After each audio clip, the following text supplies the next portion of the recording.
Get to know yourself. That I believe that we're taught, be ye not conformed to this world, be ye transformed by the renewing of your mind.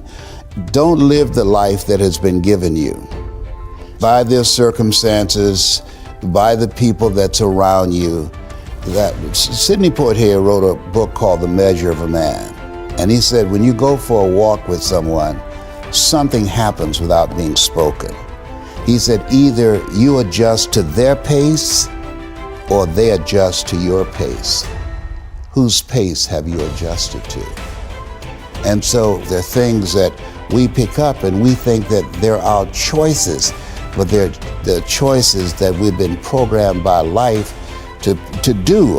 When we leave our homes in the morning, we're bombarded with over 6,000 advertising hits through Facebook, through Twitter, through Instagram, through television, through our phones and through our communities and through the computers. And so all of these things are impacting us every day. So if you don't have a program for your mind, then your mind is going to be programmed and you'll find yourself doing things that you did not know and that they affected you, that they, through marketing techniques and strategies, that they will create a thirst within you. I came up in an era that said if you built the best mousetrap, the world will be the path to your door. But if you know marketing, people will sleep outside your store to buy a telephone they've never touched or seen. But because of the marketing, they said, I got to have that. And when they get it, it's a smartphone, but they're a dummy because they don't know how to work it. To know yourself, you want to spend time reading. Reading is very important. One of the books I enjoy is by my mentor, Mike Williams. He saw this Les Brown before I saw him. I was a disc jockey at WVKO radio station in Columbus, Ohio. And he said, hey, Brownie. I said, yes. He said, you know why you go see Robert Schuller and Tony Robbins and Zig Ziglar? I said, because I like their message. He says, no. He said, that's who you are, man. You can do that. And he said, you know why Bert Charles give you so much hell here? I said, well, he just doesn't like me? No, because you've outgrown this place. There's something else for you to do. You can do what those guys do. But at that time, I was suffering from possibility blindness. I couldn't see it. I had the conversation in my head of being labeled educable mentally retarded and failing twice in school. But over the years, experiences continue to peel away and you wax a floor. You don't put wax on the existing floor. You strip it first. And so over the years, the seminars, the workshops, the examples, the things that I observed, like people like yourself, begin to peel away and penetrate and connect with that part of myself that says, I can do this, I can do more, and I deserve more.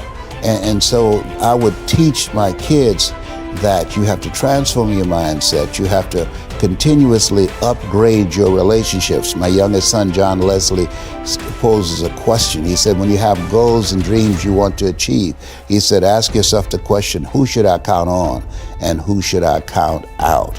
And so many people never achieve their goals because they have too many toxic, negative, energy-draining people in their lives.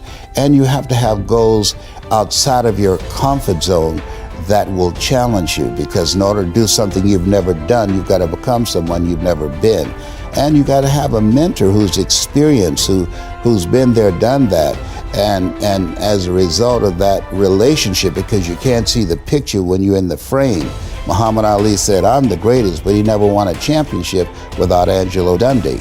And Michael Jordan never won a championship without Phil Jackson. So you've got to have someone that can see something in you that you can't see, that can take you to a place within yourself that you can't go by yourself. So I would teach them the value of having a life coach, that life is an adventure and it's going to be a challenge, and get ready because you're going to fail your way to success. You're going to get slapped around by life. And don't spend time complaining about it and telling everybody 80% don't care. You have the power to do more than you can ever begin to imagine. Don't underestimate yourself. You don't know enough about yourself to become a cynic. And so you've got to challenge yourself to access that power that you have within you. You're more than a conqueror. Focus on the value of not only just changing your mind, but having a program to do maintenance work on your mind, because those negative thoughts will come back with a vengeance. Once you stop the ritual of whatever you're doing, that will hold those negative thoughts in check. Negative thoughts are like weeds. You can't kill weeds. You can hold them down for a minute, but once you stop doing the things to overpower those negative thoughts, because we've been taught to dislike ourselves, that if I said to you, Tom, you can't do this show, you just don't have what it takes. You have a face that only a mother could love, Tom. You can't do this. Then MIT did this study that somebody else has to come along and say, Tom, don't pay any attention. You can do it, Tom. You can do this. Don't listen to him. You can do this. Listen to me, Linda. You can do this. 17 times to neutralize that one time.